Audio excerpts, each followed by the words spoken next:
भगवंताचा एक अध्याय आहे त्याच्यामध्ये भगवंताच्या दिनचर्येचा. ती दिनचर्या आपली कशी होईल याचा विचार करायचा आहे आपल्याला. नीती म्हणजे फक्त चातुर्य नाही.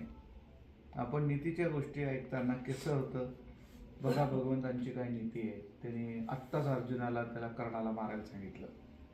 बघा काय नीती आहे, त्यांनी तो सूर्य झाकला आणि हा बघ सूर्य हा जयंत असं म्हटलं. नीतीचा अर्थ तेवढा नाही आहे. नीती म्हणजे व्यवहार.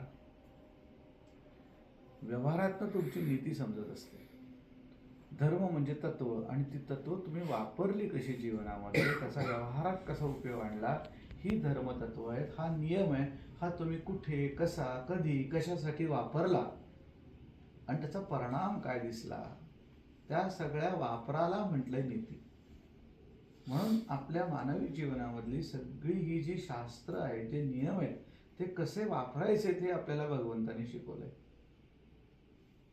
असा हा व्यवहार शिकणं. चातुर्याचा तर असतोच तो, पण चातुर्याबरोबर लोककल्याणाचा असतो, निस्वार्थ असतो. कित्येक वेळा चतुराई स्वतःच्या फायद्यासाठी केली जाते.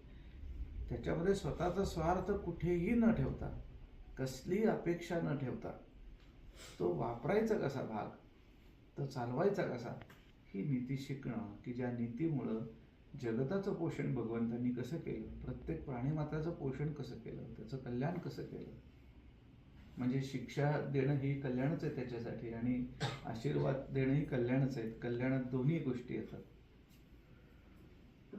दोन्ही गोष्टीचा कल्याणाचा विचार आपल्याला भगवंताच्या नीतीमध्ये करायचा आहे.